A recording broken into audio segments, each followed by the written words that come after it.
Alright, nagbabalik na naman tayo sa ating pong episode ng Kaalaman at Karanasan patungkol sa ating social work provision. This time sa ating pong topic 4, pag-uusapan natin itong mga skills in social work or social work skills. Alright? So, sana po ay marami na naman tayo matututunan ngayon dito sa ating pag-aaral at pagtalakay sa social work skills. I-click nyo po ang subscribe button dito sa ating RAV4K Edutainment channel sa YouTube para lagi kayong updated. And atin na pong ipagpatuloy ang ating pagtalakay dito sa social work skills. Alright?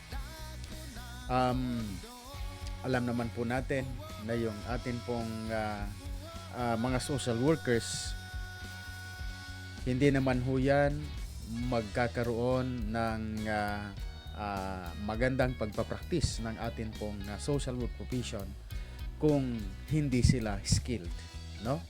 So, alamin natin ang detalye nito. Alright? Sige po. Social work skills. Okay? So, ano po ba itong social work skills? Ano po? So, this may be defined as the social worker's capacity to set in motion with a client intervention process of change based on social work values and knowledge in a situation relevant to the client. Alright, pansinin niyo po ito ha. Social worker's capacity. Ayan, capability, no? So yung kanyang kakayahan, no? Or yung kanyang kaalaman, no? Ano pa? With client interventive process. Tingnan nyo dito ha. Client interventive processes of change based on social work values and knowledge in the situation relevant to the client. Alright? Sabi ni Werner Boehm, no? Sabi niya, that professional skill is expressed in the activity of the social worker resulting from three internal processes. Tandaan po itong sabi ni Werner Boehm, ha? Number 1, conscious selection of knowledge pertinent to the professional task at hand. Yung pangalawa, fusion of this knowledge with social work values. Number 3, expression of this synthesis in professional relevant activity. No? So, tingnan natin ha. Sabi niyong isa, number 1, conscious selection of knowledge, no? Pertinent to professional task at hand. Personal and professional. Yung pangalawa, fusion of this knowledge with social work values. Yung integration nitong mga social work values and expression, no? Relevant, professional relevant activity.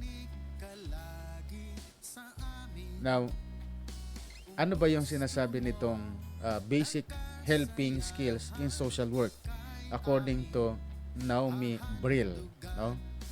So, number 1, different diagnosis, timing, focusing, partialization, establishing partnership, structuring, and case management, no?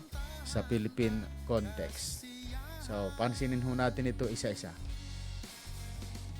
Sa differential diagnosis, no two persons are completely alike in their identities. Sa maniwala kayo sa hindi, bawat tao mayroon po tayong sariling identity. Hindi ho kailanman magkapariho ang identity ng dalawang tao, no? Kahit na siya ay kambal, magkaiba pa rin ho ang identity niya. Okay? So, no two persons are completely alike in their identities. Okay? This skill refers to the ability of the social workers to understand the uniqueness of the person in his situation and to adapt his techniques to him. This is also important in working with people from various cultures. So kailangan ang social worker dito yung kanyang skill, no, sa lilingkod, no, sa pag-iintindi doon sa uniqueness of the person in his situation. And dapat ma-adapt na itong mga techniques para maitama o mai-apply niya ito. Okay? Number 2, ang timing. Timing refers to the worker's own tempo or pace, suiting it to the client whether too fast or too slow. It also refers to the worker's ability to take action at some point in time when it would be most effective. Okay? So, sabi nga, pwede maging delayed or denied. Pero siyempre hindi. Sa bawat client na lumapit sa atin, mayroon siyang sariling problem na kinakaharap.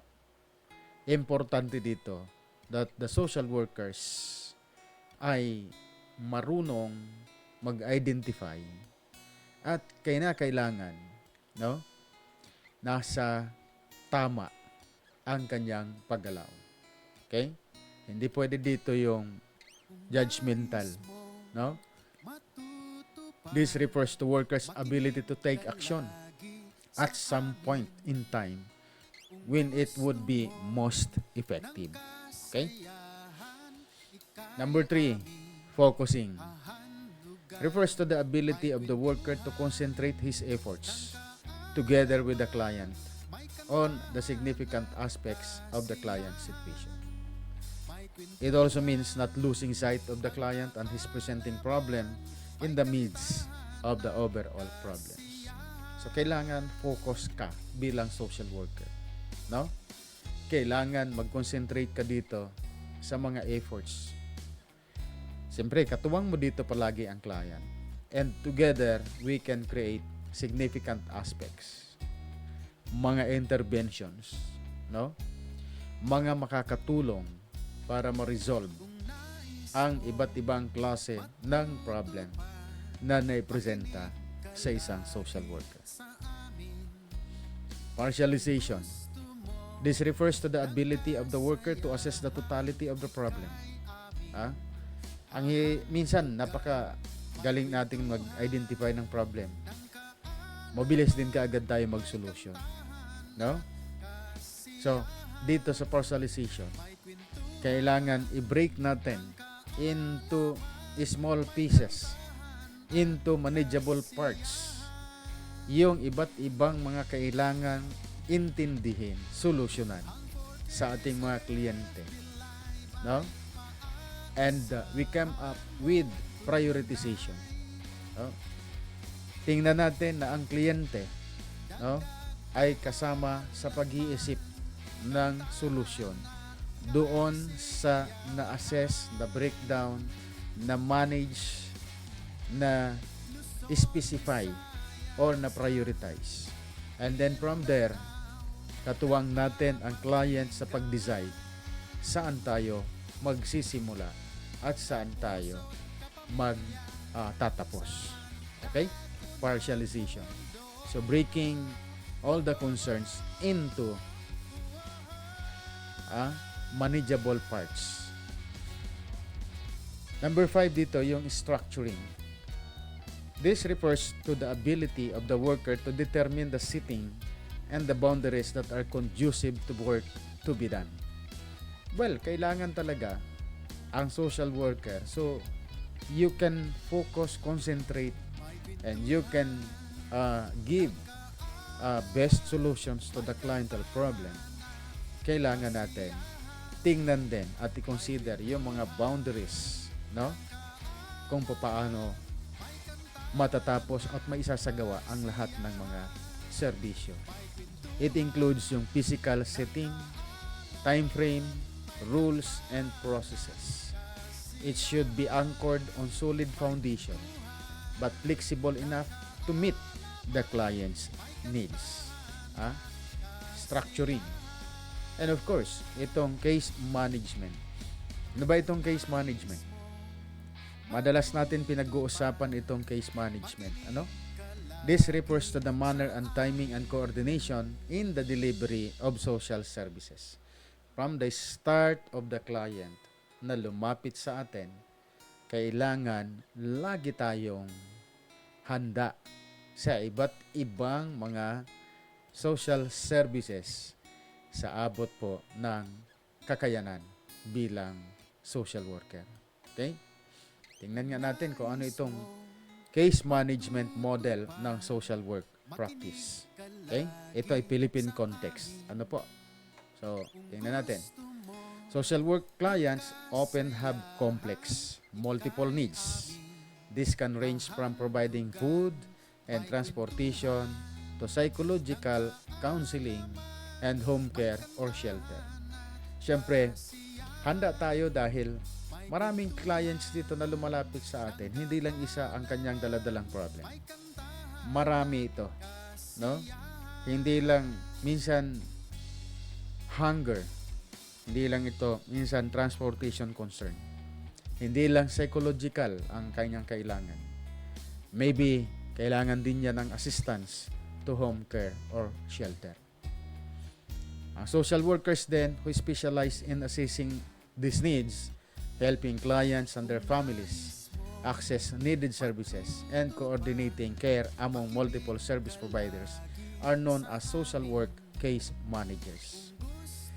So, kung ikaw ay nagpo-provide ng assessment, magaling kang mag-assess ng pangangailangan, nakakatulong ka sa client, hindi lang sa kanya mismo, kundi pati yung kanyang pamilya, para ma-access sa iba't ibang mga social services at na i-coordinate natin ito sa iba't ibang mga caring institutions at marami ang tumutulong o nagbibigay ng suporta.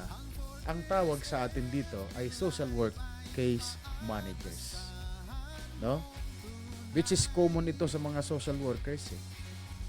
So tayo mismo ang nagpa-facilitate ng response, ng interventions para sa mga clientele beneficiaries natin. Okay? Sabi ni Webster sa kanyang dictionary, the word manage means to have charge of, direct, conduct, administer, control, movement. And so, management is the act or manner of handling, controlling, directing, etc. Maliwanag ha? Manage, to have charge. So, to direct, to conduct, na? To administer, and to control movement. Kaya, pag pinagsama-sama mo yan, management is the act or manner of handling, controlling, directing, among others. So, what is social work case management? In the context of social work, case management is a way of delivering services where a social worker assumes responsibility for assessing with the client what services he needs and helps obtain those services for the client. This is according to our icon of social work, Telmali Mendoza. No? So, ayan ha. Case management is a way of delivering social services. So, ang social worker dito assumes responsibility, no, for the assessment of the client. Ano ang kailangan niya na intervention? Ano ang gusto niya at nais niyang mangyari sa kanya? Excuse me.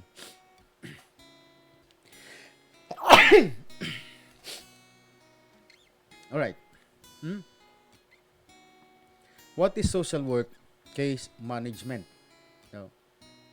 More precisely, DP Mosley define it is a service delivery system. Ayan, maganda ha. Case management is a social service delivery system.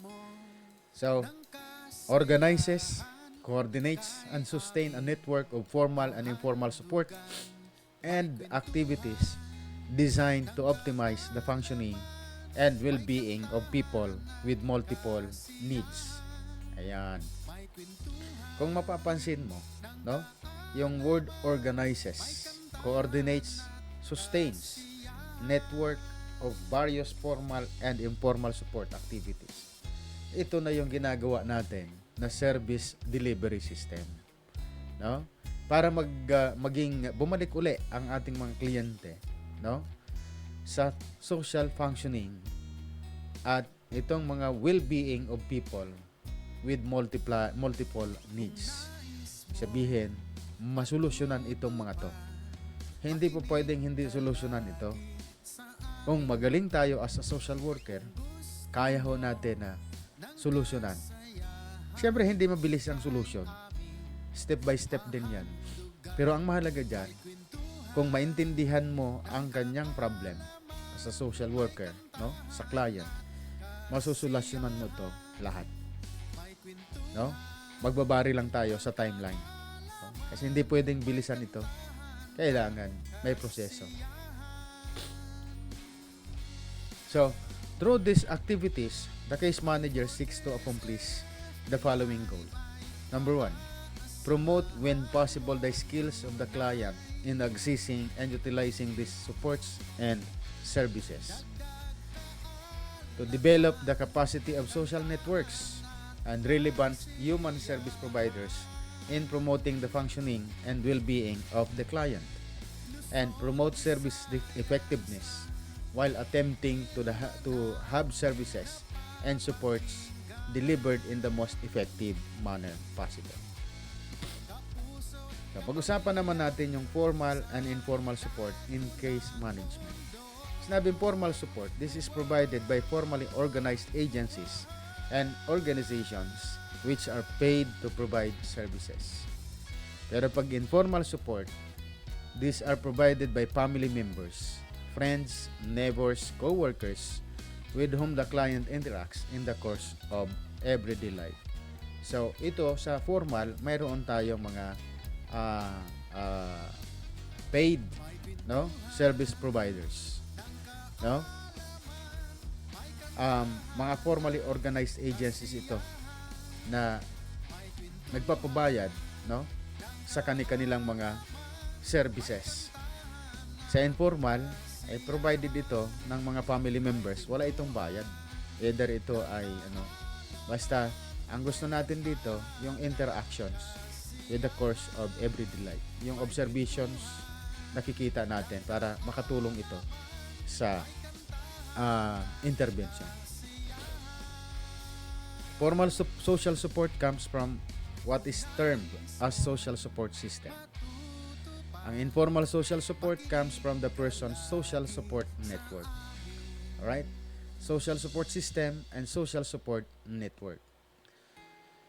So, what is social work case management? Sabi ng NASW, define social work case management as method of service delivery in which qualified case manager conducts assessments of clients and their families. Alright, siyempre, ito ang bahagi na ginagawa madalas ng mga social work, yung theory and practice, no? Method of service delivery in which qualified case manager conduct assessment of clients and their families. Ayan, conduct interview, ina-assess niya kung ano ang mga pangunahing problem ng client at saka yung pamilya. Based on the need identified in an assessment, case manager then arranges, no, coordinates and monitors multiple services from different providers to serve client needs. So, hindi kaya na ikaw lang ang sasagot. May magagawa ka kasi tayo bilang mga social worker ay facilitative, no? We are just facilitating interventions para sa pangangailangan ng ating mga kliyente. So, ngayon, magaling sana tayo sa linkages, sa coordination, lalong-lalo na tapping of resources na makakatulong sa mga kliyente natin. So, these providers can include national and local social service agencies, non-profit organizations. So, siguro magandang may inventory tayo ng mga social work agencies, no? Depende sa kanilang mga programs and services. Social work case management addresses not only the psychological and social needs of clients, but also the condition of social service system in which case managers operate. No? So, iba-iba na kailangan ang gawin natin para makatulong ng maigi sa problems ng ating mga tinutulungan. It involves social worker. It involves the social worker in varied activities. Yan, sabi ko nga kanina, linkages, yung networking, coordinating, mediating, in order to help bring out the resolution of clients' problems. So, sabi nga natin, hindi natin pwedeng kayang suluhin ang mga intervention na ito because we are not experts, no, to provide interventions, lalong-lalo na yung hindi related sa social. Bawa, no? More on medical. Hindi naman ho tayo nurse or doctor that can best provide solution. So, kailangan natin yung expertise dito, no? Yung doktor. Ganon din sa psychologist, no? Ganon din sa lawyer. Huwag tayong maging pretender bilang social worker na alam natin lahat. Okay? So, because social workers work in diverse setting, including schools, healthcare systems, national and local government agencies, and non-profit agencies, case management varies in practice. So, bawat settings of social work, may kanya-kanyang innate practices of social case management. So, depende ito sa need. Ang mahalaga lang, alam mo kung sino-sino ang pwedeng makapag-provide. No? For example, social work case managers in childcare agencies access education and psychological services for children and their families, while case managers who work with the elderly may arrange and coordinate medical, financial, and at-home services such as free meals or in the case of terminally ill clients, hospital and home care. So ganyan po ha, magkakaiba ito. Iba ang action sa social work case managers bilang sa childcare agencies. Iba din naman sa elderly, iba rin naman sa mga abused homes, iba din sa persons with disability. Kanya-kanyang setting, may mga kanya-kanya itong specialized treatment. The difference between social worker and case manager, no? In the US, Canada, England, and in other first world countries, a person who works as case manager is a social or human services worker given a leadership position over the other social workers and tasked with coordinating and organizing the caseload of each individual social worker. Ito sa bansa ng mga Canada, no, ng US, England, no. A person who works as case manager is a social or human service worker. Okay? Human service or social worker na nabigyan ng leader position, no, over social workers and tasked with coordination and organizing caseload.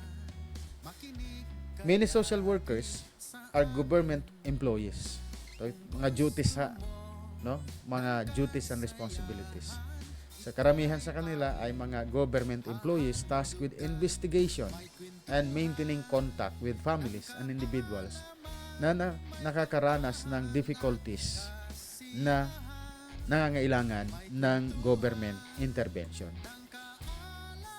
Ang mga social worker who does not hold a case management designation is not tasked with the same management and coordination duties as the case manager. So, kung hindi ito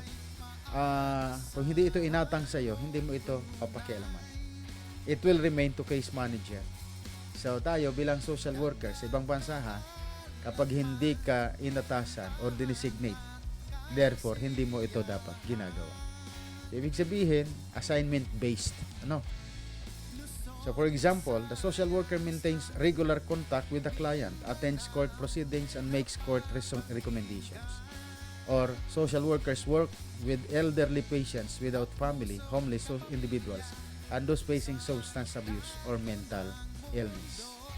So, kanya-kanya itong specialization. Ang case manager duties naman, no? Reviews the case initially and assigns the client to an appropriate social worker. Ayan. So, nakikita mo ha. So, si case manager, siya yung nagre-review ng client. Nag-a-assess. Tapos, ibibigay niya ito sa certain social worker. The case manager periodically review the case progress and requires the social worker to report all occurrences pertaining to the client. So, importante na alam ng social worker kung ano ang lahat na kailangan at mga presented problems and possible solutions. Kasi nire-review ito ng case manager. Iba ang case manager sa social worker. Ang trabaho nitong case manager ay mag-review. Mag-review ng mga case folders. No? Parang supervisor, parang monitor, parang coach, no? Ang social worker, siya talaga ang executor. Pero there were times, pag walang case manager, social worker na ang nagawa ng trabaho ng case manager. Okay? As the case manager determines the best services for the client, it is the social worker's job to implement the case plan and work to meet the goals laid out for the client. So, matapos bigyan ng pansin ng case manager, si social worker yung mag-i-implement nito. No?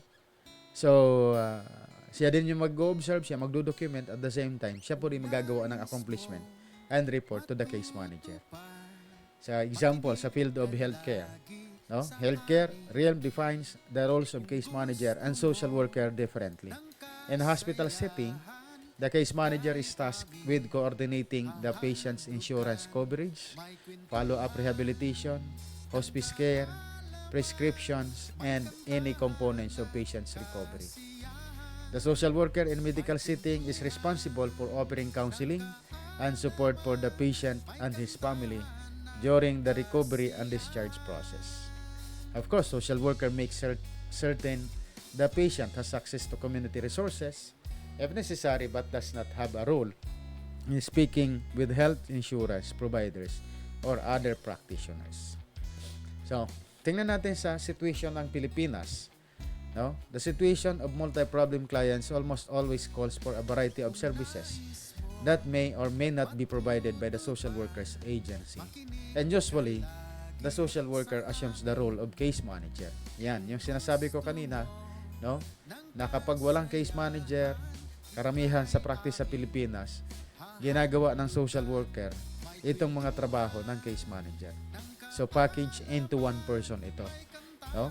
Coordinating the work of other service deliveries, no? Facilitating communication among enabling them to work together. All the service providers comprise a case management system, which means that case manager of a case management team assumes total responsibility and is accountable for the well-being of the client while avoiding doing for the client that which the client is capable of. So, major functions of case management. Okay ha? Again, ang reference natin dito si Professor Telma Mendoza, no? So, alamin natin itong mga functions of case management. Mga major ha. Number 1, siyempre, assessment muna. This involves critical scrutiny of client situation in order to understand the nature of the difficulty with increasing detail and accuracy. The client's fullest participation is essential here, including his strengths that have enabled him to manage thus far. So, yun, kinakailangan alamin muna ng social worker ano ang mga pangangailangan. Yung mga strengths and weaknesses, yung problems and concerns, kailangan ma-identify natin ito. No? So we cannot go further beyond interventions kapag hindi tayo nakapag-assess ng tama. So critical dito yung masinop ka sa pag-alam, pangangalap ng informasyon para sa effective interventions.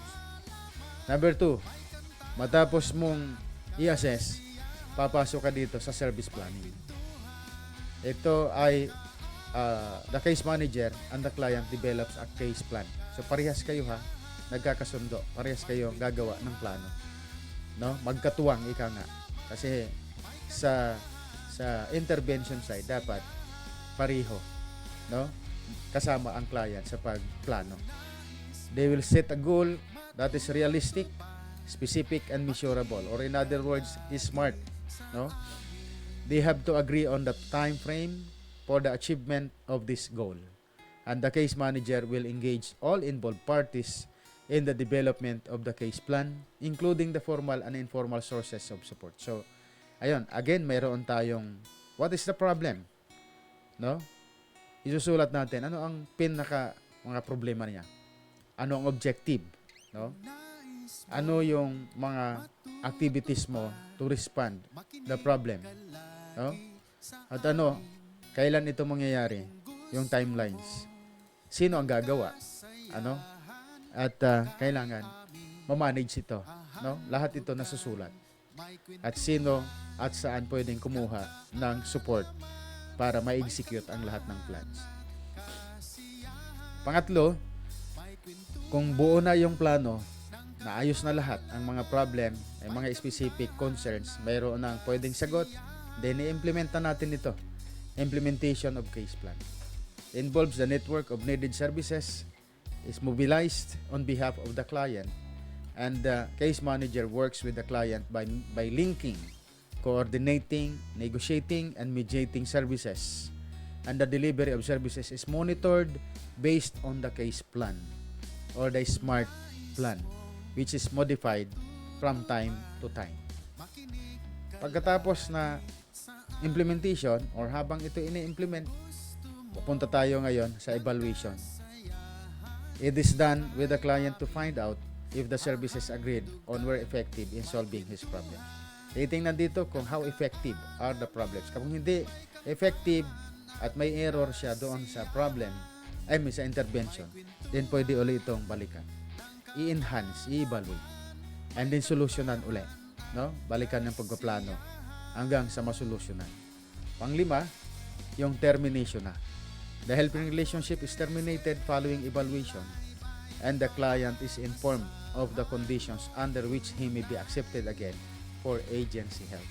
So kung na-resolve na natin ang lahat ng concern, no, casework kasi ito, even group work or community work, nakita na natin ang solution, may naklase ng kanilang hinaing prior to this implementation of the various solutions ay na-achieve na, then papasok na tayo dito sa termination.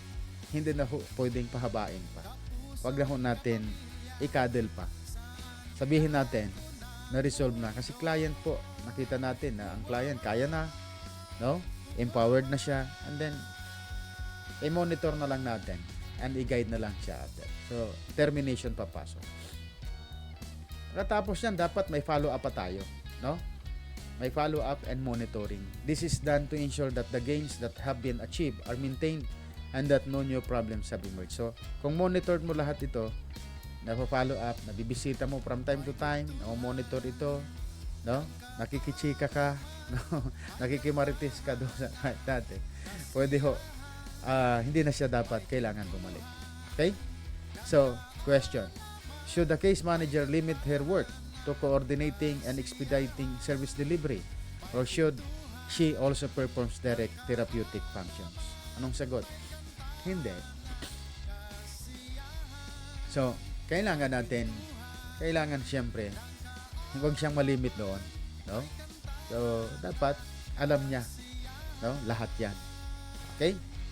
So, in the Philippines, case managers have no choice but to provide direct service, which means performing necessary any of the social work roles such as resource provider, mediator, social broker, enabler, counselor, therapist, and advocate. Kaya hindi dapat ilimit lamang sa isang work lang.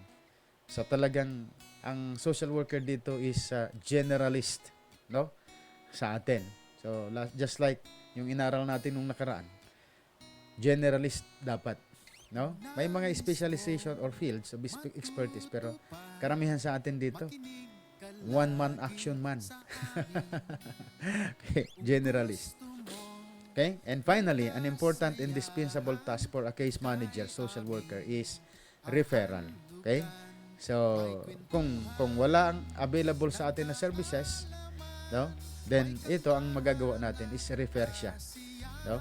To act as directing a client to another worker, agency, or organization because service needed by the client is not offered by the worker's agency.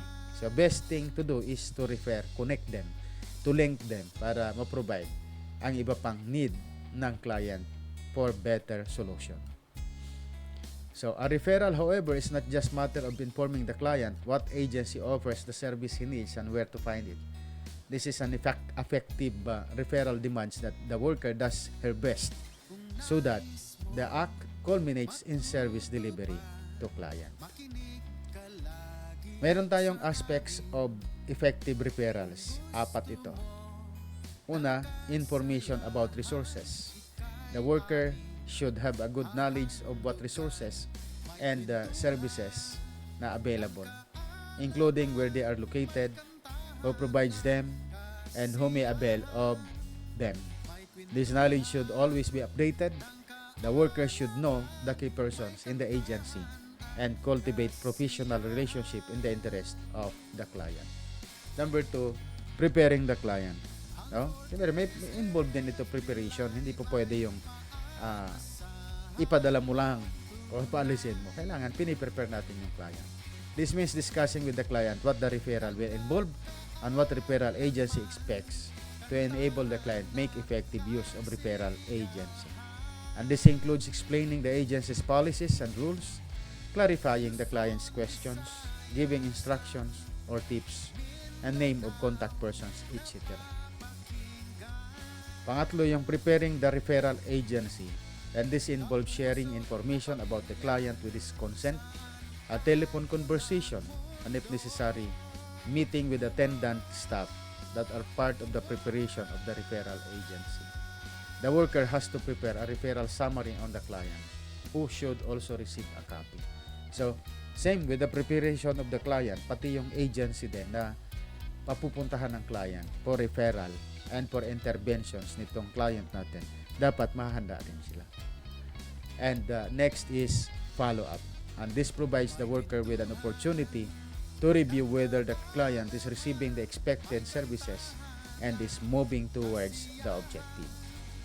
Important note dito, there is no other professional helping person in our society better equipped or in a more strategic position to do case management than the social worker.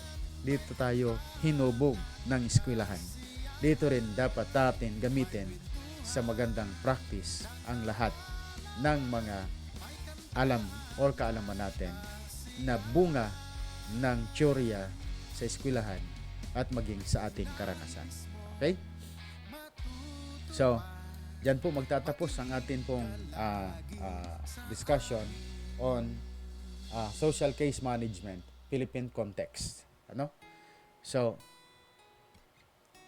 ituloy natin itong next skill na kailangan sa social work, no? Establishing partnership, and this includes skills in engagement, empathy, communication, and observation. All right? So ano ba yung engagement? It refers to the period during which the worker begins to relate himself to the task at hand. Ang engagement is achieved when there is clear understanding of the problem by both the client and the worker, and the kind of help that the client will receive has been determined.